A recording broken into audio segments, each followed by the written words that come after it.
旧朝鮮半島出身労働者問題であり、我が国としては韓国側に対して一連の大法院判決により韓国側によって作り出された国際法違反の状態を解決すること、このことを引き続き強く求めていきたい。 역사를 바꿔 쓰고 있는 것은 바로 일본입니다. 일제, 강점기, 강제 동원 피해자 개인 손해배상 청구권은 여전히 살아있다는 입장을 유지해 왔습니다.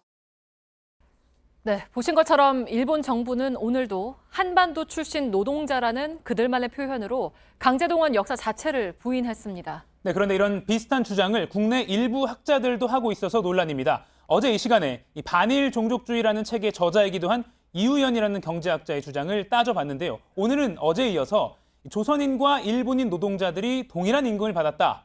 또 강제동원은 당시 조선인들의 로망이었다. 이런 주장을 따져보겠습니다. 네, 이가혁 기자, 근거가 있는 주장입니까?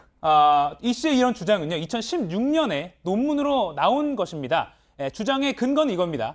당시 일본 정부가 조선인, 일본인 간의 임금 격차가 없도록 하라고 명령한 문건이 있긴 있습니다. 그리고 실제 일부 기록에서 간혹 조선인이 일본인보다 더 많이 또는 별 차이 없게 받은 경우가 있습니다.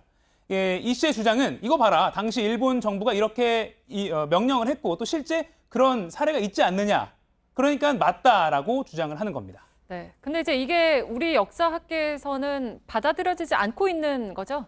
네, 일단 이게 일부 사례에 불과합니다. 그리고 이 씨는 이 사례를 조선인이라서 임금 차별을 받은 게 아니라 일이 숙련되지 않았기 때문에 그래서 차별을 받았고 차별을 받은 게 아니라 돈을 적게 받은 것이다라고 네. 해석을 합니다. 하지만 당시 이런 작업 환경을 보면요, 조선인은 직접 돌을 깨고 탄을 캐는 이런 힘든 작업을 주로 했고 반면 일본인은 기술직 같은 상대적으로 편한 일을 했습니다. 동원된 조선인은 숙련직으로 올라갈 수도 없었습니다.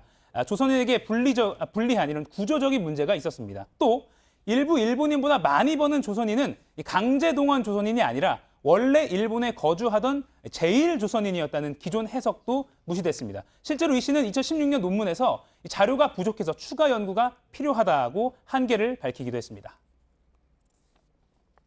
사실은 강제동원 부분은 이제 상당한 자료들이 많이 조선총독부 자료 같은 경우에 특히 이제 많이 폐기가 됐다고 하는데 문헌 사료로서 나타나지 않는 그 속내용들이 있거든요. 특히 강제동원이 그렇습니다. 그렇기 때문에 반드시 이제 피해자였던 당시 동원됐던 분들의 증언이 필수라고 생각하거든요. 근데 이분들은 전혀 증언 자료를 전혀 활용을 안 해요.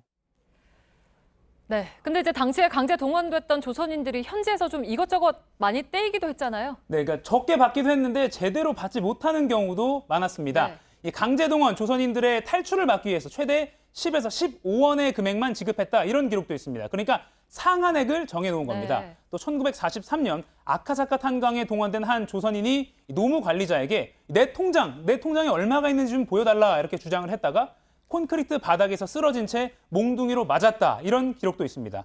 또 일본인들보다 이것저것 떼이는 것도 많았습니다. 잠시 전문가의 이야기 들어보겠습니다.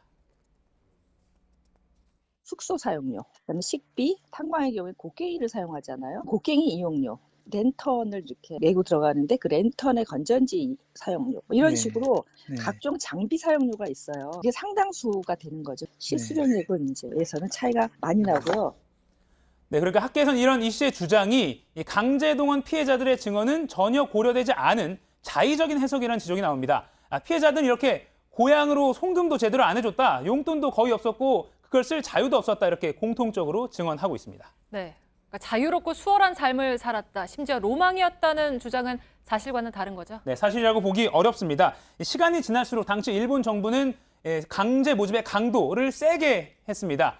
일본은 1939년부터 계획된 숫자만큼 모집을 하지 못했습니다. 또 일본 도착 후에 도망가는 조선인도 늘었습니다. 네. 당시 일본 수사기관의 자료를 보면 동원 자체를 거부한 사례도 급증했습니다. 심지어 자신의 신체를 절단하는 일도 있었습니다. 네. 로망이라고 볼 수 없는 증거들입니다.